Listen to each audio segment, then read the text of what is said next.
नमस्कार, स्वागत है आप सभी का हमारे इस खास कार्यक्रम खास मुलाकात में। मैं हूं आपके साथ आरेंद्र। 10 दिसंबर को दुनिया भर में अंतर्राष्ट्रीय मानव अधिकार दिवस मनाया जाता है। भारत में भी इस दिन को मनाया जाता है, लेकिन पूरे साल की अगर बात की जाए तो भारत में हर एक व्यक्ति के मानव अधिकारों के संरक्षण को लेकर भी अथक प्रयास किए जाते हैं। भारत में इस काम को करने के लिए राष्ट्रीय मानव अधिकार आयोग सजगता से काम कर रहा है और कोशिश ये होती है कि राज्यों के साथ समन्वय करके उनको परामर्श जारी करने की ज़रूरत हो तो उस सलाह देकर भी या अंतर्राष्ट्रीय स्तर पर भी सहयोग को आगे बढ़ाकर इस काम को किया जाए, ताकि किसी भी व्यक्ति के अधिकारों के संरक्षण के साथ में समझौता ना होने पाए। तो किस प्रकार से राष्ट्रीय मानव अधिकार आयोग देश में काम कर रहा है, इस विषय पर बात करने के लिए बहुत ही खास मेहमान इस वक्त मेरे साथ में मौजूद हैं।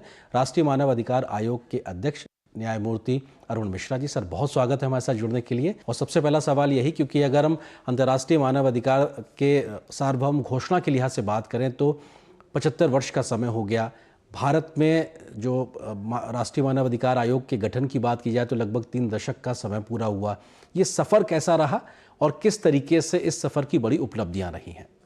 प्रथमतः तो भारत ने इसमें अग्रगण्य रहा मानवाधिकार आयोग की स्थापना में,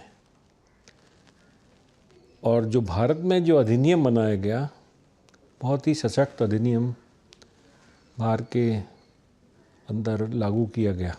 जितने अधिकार और जो इसकी संरचना की गई, पूरे विश्व में इसके तुलनीय कोई मानवाधिकार आयोग नहीं बने। चीफ जस्टिस ऑफ इंडिया इसका अध्यक्ष अथवा सुप्रीम कोर्ट जज, एक और पद सुप्रीम कोर्ट जज के लिए रिजर्व्ड है तथा एक पद उच्च न्यायालय के चीफ जस्टिस के लिए रिजर्व्ड है। और अभी तक अगर यात्रा देखें तो मानव के अधिकारों के संरक्षण और संवर्धन के लिए प्रत्येक क्षेत्र में आयोग ने कार्य किया है। बंधुआ मजदूर का क्षेत्र हो, महिलाओं का हो, बच्चों का हो, अथवा कोई भी क्षेत्र हो, वर्कर्स का हो, सिलिकोसिस के संबंध में बीमार जो हों, जेल रिफॉर्म्स हों, हर क्षेत्र में मानव अधिकारों का संरक्षण कर उनकी रक्षा की है। तथा और भी आगे कई दिशाओं में जहाँ जहाँ आवश्यकता समझी जाती गरीब और शोषित वर्ग के लिए, उनके उत्थान की जो भी आवश्यक हैं, जो नीतियाँ बनी हैं उनके उचित रूप से लागू हों, इसके संबंध में काफ़ी कार्य किया गया है पिछले 30 वर्ष में। जी सर, हिंदुस्तान एक बहुत बड़ी आबादी वाला देश है, 140 करोड़ के आसपास आबादी है। ऐसे में बहुत से लोगों को इस बारे में जानकारी नहीं है कि उनके जो अधिकारों के संरक्षण को लेके वो आप तक आ सकते हैं या फिर उनके अधिकारों के संरक्षण के लिए आप विशेष तौर तक उन तक जा सकते हैं।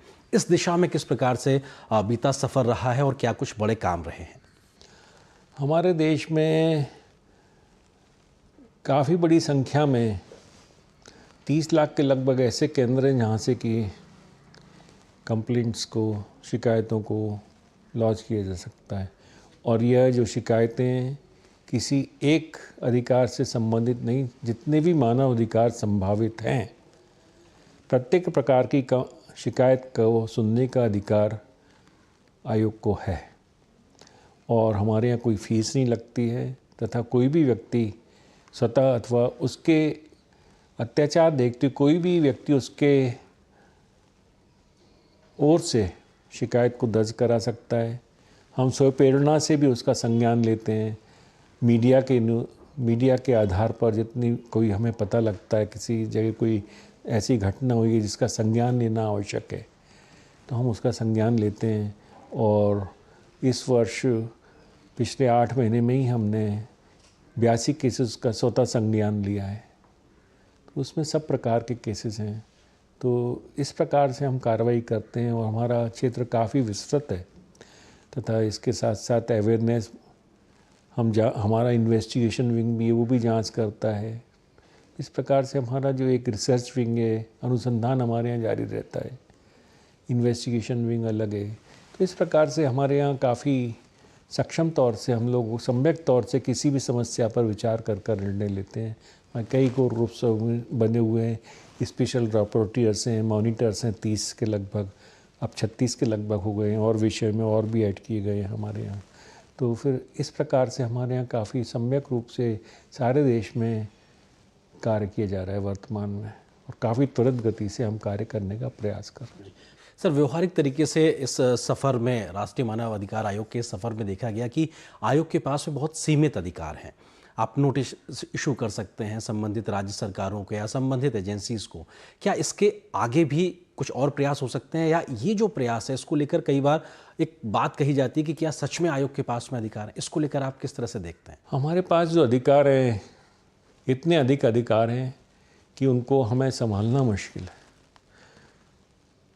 सिर्फ नोटिस देने का अधिकार नहीं है, हमें ये अधिकार है कि हम प्रत्येक कानून की और प्रत्येक योजना का कार्यान्वयन ठीक हो रहा है कि नहीं, इसकी जांच कर सकते हैं। इंटरनेशनल ट्रीटीज़ और जो अनुबंध हैं उनको लागू करने की सिफारिश सरकार को कर सकते हैं। उनको लागू अगर ठीक से नहीं किया जा रहा, उसके संबंध में शिकायत कर सकते हैं। प्रत्येक प्रकार का शिकायत हमारे यहाँ आ सकती है।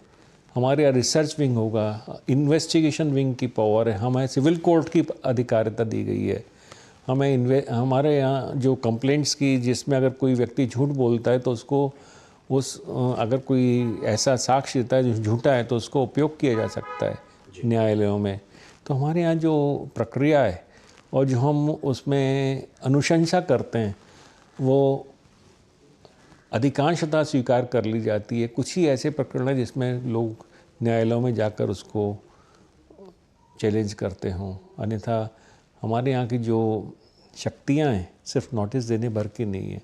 हमारी शक्तियाँ असीमित शक्तियाँ हैं। हम जिस क्षेत्र में चाहें उस क्षेत्र में काम कर कर सरकार को एडवाइजरी जारी करते हैं और उसका फिर पालन सुनिश्चित करते हैं।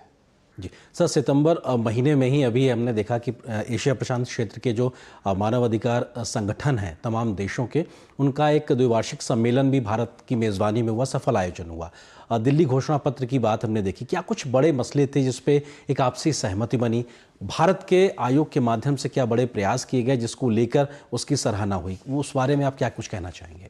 जो पर्यावरण पर विचार हुआ, जेंडर जस्टिस किस प्रकार से, समानता का अधिकार किस प्रकार से लागू हो, वाटर कंजर्वेशन, जल संरक्षण पर विचार किया गया, प्लास्टिक से जो खतरे उत्पन्न हो रहे हैं विश्व में प्लास्टिक के उपयोग से, उस पर विचार किया गया। और 30 साल में क्या हुआ, क्या हमने यात्रा की, किस कमीशन ने क्या उपलब्धि हासिल की है और किस देश ने क्या मानवाधिकार आयोग में उन्नति की है, वहाँ पे क्या अच्छी उपलब्धियाँ, प्रमुख उपलब्धियाँ, उन पर विचार विमर्श किया गया।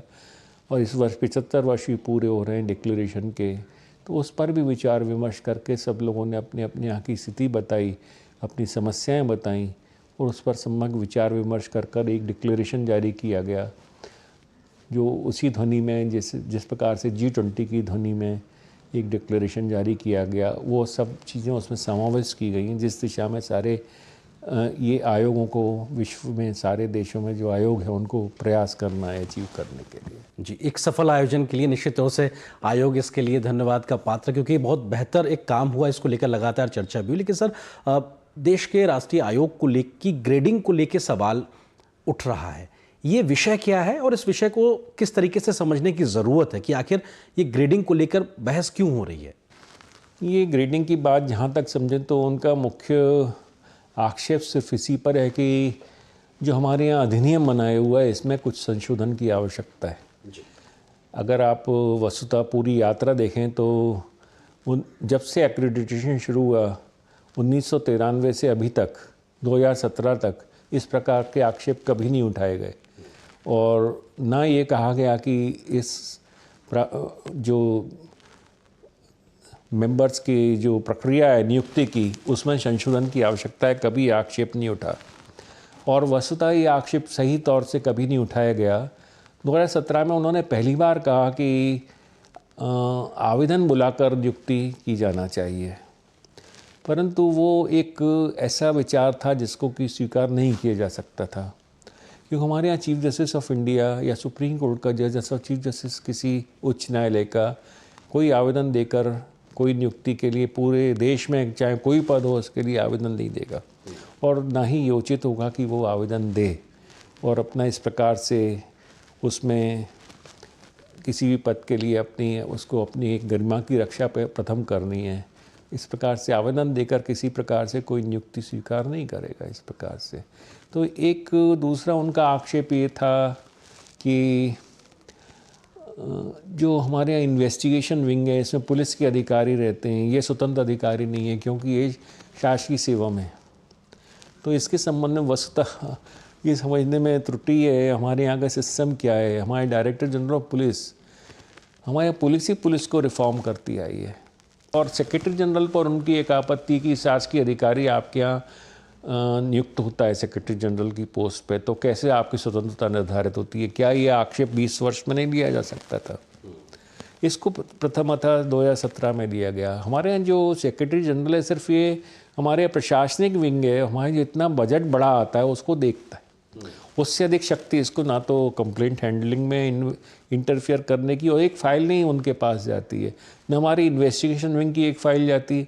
तो फिर किस प्रकार से वो किसी सदस्य को प्रभावित कर सकते, मेरी समझ के परे है। हमने ये जवाब उनको दिया है और हम पे उनका कहते हैं कि आप इस पर विचार करो हमारे जवाब पे, और हमारे यहाँ का सिस्टम समझो। हमारे यहाँ संवैधानिक प्रावधान इतने बड़े अधिकारियों की नियुक्ति के लिए, उसके अंतर्गत वे कार्य करते हैं, नियम के अंतर्गत कार्य करते हैं। 30 वर्ष के अनुभव के पश्चात जब वो हमारे यहाँ आते हैं तो वो ना तो शासन से प्रभावित होते, वो किसी भी राजनीतिक दल से तो प्रभावित होते ही नहीं है। उनका कार्य है कि वो प्रशासनिक कार्य करते हैं, चाहे कोई भी राजनीतिक दल हो, और उनको एक अपना एग्जीक्यूटिव विंग की हमारे यहाँ स्वतंत्रता अनुच्छेद 50 में निर्धारित की गई है। जी, ठीक है सर, ये बहुत महत्वपूर्ण चीज़ थी क्योंकि इसको सही परिप्रेक्ष्य में देखने की ज़रूरत है। लेकिन अब हम अलग अलग क्षेत्रों के लिहाज से काम को समझने की कोशिश करें तो महिलाओं की बात हो या फिर बच्चों की बात हो, उनके यौन शोषण का मामला हो, या फिर कई बार मानव तस्करी के मामले भी की खबरें भी सामने आती हैं। इस दिशा में आयोग ने क्या बड़े प्रयास किए हैं, क्योंकि लगभग 3 दशक का सफ़र है, हाल फिलहाल में क्या बड़े प्रयास किए गए हैं जिसका ज़मीन पे एक असर भी देखने को मिला? हमारे यहाँ एक तो स्वयं प्रेरणा से हमने प्रकरण दर्ज किए हैं, यहाँ भी हम उल्लंघन पाते हैं बच्चों के अधिकारों का और महिलाओं के अधिकारों का, अथवा ये मानते हैं कि तस्करी हो रही है तो उसमें अनुसंधान कर रहे हैं, पुलिस को डायरेक्शन दे रहे हैं। दूसरा, अभी जो एक हमने एडवाइज़री जारी की है पिछले माह में, अक्टूबर में, 27 अक्टूबर को, वो बच्चों के यौन शोषण से संबंधित है। इंटरनेट पे वर्तमान में जो बच्चों को यौन शोषण दिखा रहे हैं, लाइव स्ट्रीमिंग दिखाते हैं, अपराध घटित होते हुए छोटे छोटे 3-3 साल के बच्चों के प्रति, 5-5 साल के बच्चों के प्रति, और उनको बुलिंग कर कर सुसाइड की ओर अग्रसर, यहाँ की आत्महत्या तक कर लेते हैं लोग, बच्चे भी कर रहे हैं, बड़े भी कर रहे हैं। तो ये स्थिति बड़ी गंभीर थी, तो हमने उसमें ये कहा है कि एडवाइजरी जारी की, उसमें काफ़ी विस्तार से दिशा निर्देश दिए गए हैं, तथा जो मध्यस्थ हैं, इंटरनेट सर्विस प्रोवाइड करने के जो चैनल्स हैं, जो चैनल्स को ओन करते हैं, जो सर्कुलेट करते हैं उसको, वीडियोज़ इत्यादि और लाइव स्ट्रीमिंग को, उनको ये इस प्रकार के अवयव को ऑनलाइन से हटाने की जिम्मेदारी होनी चाहिए। विश्व में ये प्रथम इस प्रकार की एडवाइजरी जारी की गई है, तो इसका पालन हम सुनिश्चित करेंगे। जी सर, एक और विषय, क्योंकि बदलती परिस्थितियों के लिहाज से जलवायु परिवर्तन भी मानव अधिकारों को एक तरीके से कहीं ना कहीं बड़ी चुनौती के तौर पे निकल के आया। हम जहां अभी बात कर रहे हैं, दिल्ली एनसीआर के लिहाज से देखा जाए, वायु गुणवत्ता को लेकर गंभीर सवाल खड़े होते हैं, हेल्थ इमरजेंसी के हालात होते हैं, या देश के अलग अलग शहरों के लिहाज से देखा जाए तो जलवायु परिवर्तन की चुनौती को लेकर हमने देखा कि अभी एशिया पैसिफिक क्षेत्र के समय भी इस पर विस्तार से चर्चा हुई। इस दिशा में क्या और प्रयास हो सकते हैं ताकि सरकारें सजग हों, राज्य सरकारें सजग हों, या देशों के बीच में एक सहयोग की एक और तेज़ी से काम हो सके? क्लाइमेटिक चेंज और पॉल्यूशन है, इसको तुरंत हमें कंट्रोल करना पड़ेगा। ये हमारे लिए एक बहुत बड़ा ऐतिहासिक अवसर है कि हम अपने आप को सिद्ध करें कि हम इसको, जलवायु परिवर्तन को तथा जो प्रदूषण है, इसको हम रोकेंगे। और प्रत्येक व्यक्ति की नैतिक जिम्मेदारी कि वो अपनी जिम्मेदारी को पूरा करे अपने स्तर पर। वैश्विक स्तर पर देशों की जिम्मेदारी है कि वे एक दूसरे से के कोलैबोरेशन में सहयोग से कार्य करें। ठीक है सर, एक और विषय, क्योंकि हिंदुस्तान दुनिया का सबसे बड़ा लोकतांत्रिक देश है, संवैधानिक व्यवस्थाओं से हम काम कर रहे हैं, लेकिन एक परसेप्शन बनाया जाता है या कई बार दिखाई पड़ता है, चर्चाओं में रहता है कि देश के अल्पसंख्यक समाज के लोग हों, SC ST OBC समाज के लोग हों, क्या इनके अधिकारों को लेकर एक समझौता परक स्थिति होती है? क्योंकि इसको लेकर हमने देखा कई बार विदेशी एजेंसियां भी कई प्रकार का एक नैरेटिव गढ़ने की कोशिश करते हैं, क्योंकि आप उस आयोग से ताल्लुक़ रखते हैं जो मूलतः मानव अधिकार, हर एक व्यक्ति के अधिकारों के संरक्षण के लिए सजगता से काम करते हैं। क्या आपको देश में ऐसी स्थिति दिखाई पड़ती है? मैं तो अपने यहाँ के प्रकरणों के आधार पर आपसे जो चर्चा करूँगा उस आधार पर मुझे को तो ये बात बिल्कुल भी इसमें तथ्य नहीं है। तथ्य ये ये आक्षेप है, इसमें सत्यता भी नहीं है वस्तुतः। अगर देखा जाए तो जो हमारे यहाँ शिकायतें आती हैं उसमें सभी प्रकार के सभी वर्गों की शिकायतें आती हैं, और ये नहीं कि SC ST और अल्पसंख्यक पे अत्याचार के संबंध में ही शिकायतें आती हैं। और इनकी अगर संख्या गिने तो अल्पसंख्यक और SC ST के संबंध में जो शिकायतें आती हैं वो कम संख्या में है बनस्पत की जो अन्य वर्गों पर जो अत्याचार की शिकायतें आती हैं अथवा ह्यूमन राइट्स वायलेशन की अथवा उनको कोई भी किसी प्रकार की शिकायत है, तो ये सभी वर्गों के सम्मिलित हैं। और मेरे ख्याल से ये आक्षेप पूर्णतः गलत है कि हमारे यहाँ कोई ज़्यादा अत्याचार हैं। ये लोग अगर कोई ऐसा दुष्प्रचार करता है तो मैं उसको मानूंगा उसके पीछे कुछ और अन्य कारण है, उसके पीछे सत्यता नहीं है। सर, आयोग के माध्यम से कई अलग अलग विषयों पर जनहित में कई परामर्श एडवाइजरी जारी की गई हैं। कौन से वो विषय हैं और किस तरीके से इसको लागू करने के लिए उसके परामर्श जारी किया गया है? वस्तुतः अगर परामर्शी की चर्चा करें तो एक हमने जो अभी वर्तमान में हाल ही में एडवाइजरी जारी की है वो मानसिक चिकित्सालयों के संबंध में जारी की है। हमारे यहाँ जो अधिनियम 2017 का मानसिक चिकित्सा अधिनियम बना है, बहुत ही सुंदर अधिनियम है, बहुत उसमें अच्छे प्रावधान किए गए हैं। उसका अभी तक सम्यक पालन नहीं हुआ है, तो उसके संबंध में हमने ये एडवाइजरी जारी की है। मानसिक चिकित्सालयों की स्थिति सुधारी जाए, उनका पुनर्निर्माण जहाँ जहाँ आवश्यक है, कहीं कहीं तो पुनर्निर्माण की आवश्यकता है, उनमें मॉडर्न फैसिलिटीज़ वर्तमान में जो होनी चाहिए उपलब्ध उस प्रकार से उपलब्ध नहीं है, तो उनको जो आवश्यकता है वो पूर्ति की जाए।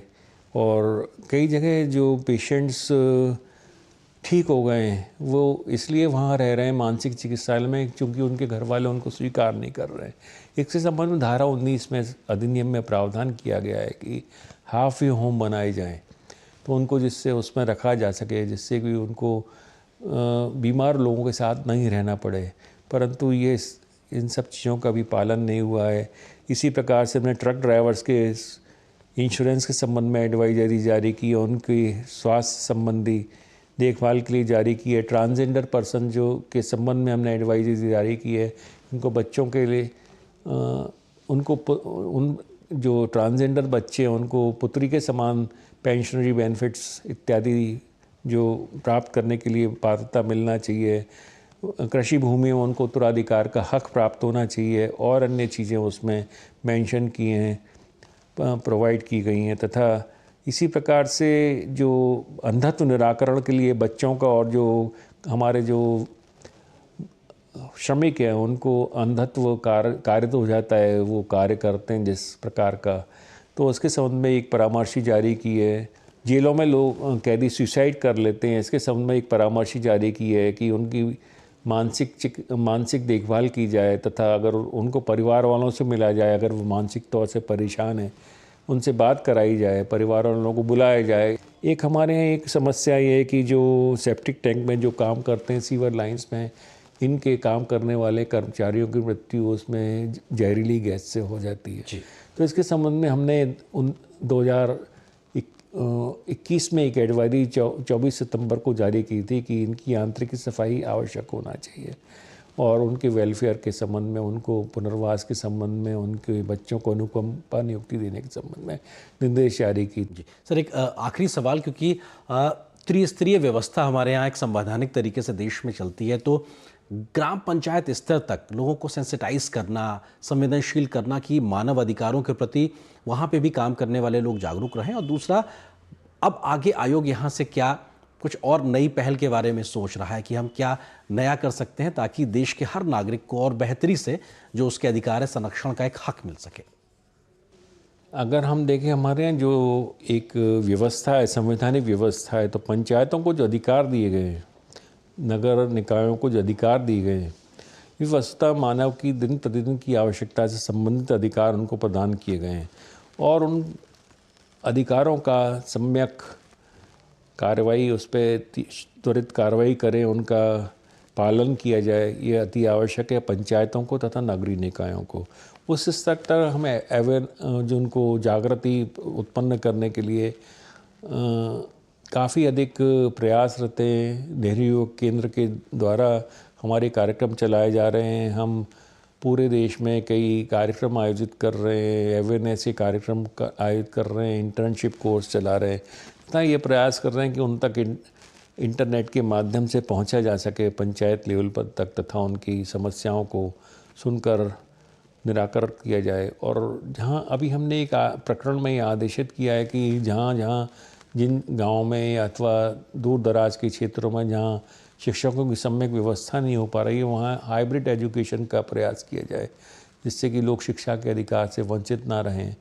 और इस प्रकार से अगर कोई भी गांव की, अब तो गांव नहीं रहे हैं, वस्तुतः वो काफ़ी अधिक उन्नत हो गए हैं। वो गांव का परिकल्पना नहीं है जो पिछले 75 वर्ष पूर्व थी, साधन विहीन हो। अब तो प्रत्येक गांव तक सड़क बन गई हैं, जल पहुंच रहा है, तो काफ़ी उनके यहाँ विकास हो रहा है गांव में। पंचायत और अधिक तौर से कार्य करें, सक्षम तौर से कार्य करें, सिविक एम्यूनिटीज़ प्रोवाइड करें, जो उनकी एक वैधानिक दायित्व है। संविधान के तहत जो विधान बने हैं डायरेक्टिव प्रिंसिपल्स के अंतर्गत, वो अपनी जिम्मेदारियां पूरी करें निश्चित तौर से, तो काफ़ी अधिक विकास गांव में होगा। पंचायत स्तर से ही गांव का विकास होना चाहिए और वो इसमें उनको काफ़ी अधिकार हैं पंचायत एक्ट में और म्यूनसिपल एक्ट में, म्यूनसिपैलिटीज़ को कॉरपोरेशन एक्ट में प्रदान किए गए। तो अगर वे अपनी जिम्मेदारी ईमानदारी पूर्वक अगर वो अपनी सम्यक तौर से पूरी करें, जैसे हमारे मनरेगा की स्कीम चल रही है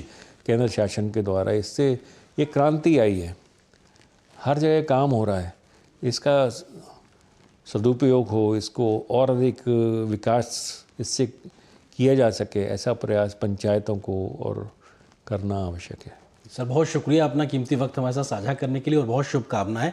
आप और आपके निर्देशन में पूरा आयोग जिस तरह से देश के हर एक नागरिक के अधिकारों के संरक्षण के लिए काम कर रहा है, बहुत शुक्रिया हमारे साथ वक्त साझा करने के लिए। तो इस खास मुलाकात के इस खास कार्यक्रम में बहुत ही खास मेहमान हमारे साथ मौजूद थे, राष्ट्रीय मानव अधिकार आयोग के अध्यक्ष जस्टिस अरुण मिश्रा जी, जिन्होंने इस बात को साफ तौर से रखा कि हर वो एक व्यक्ति तक पहुंचने की कोशिश की जा रही है जिसको किसी भी प्रकार के अधिकारों के संरक्षण के लिए अगर ज़रूरत पड़ती है, सरकारों के साथ तालमेल बनाने की लगातार कोशिश की जा रही है और जहां ज़रूरत है वहां पे परामर्श भी दिया जा रहा है। तो इस विशेष कार्यक्रम में आज बस इतना ही, लेकिन DT न्यूज़ पर खबरों का सफ़र लगातार जारी रहेगा। नमस्कार।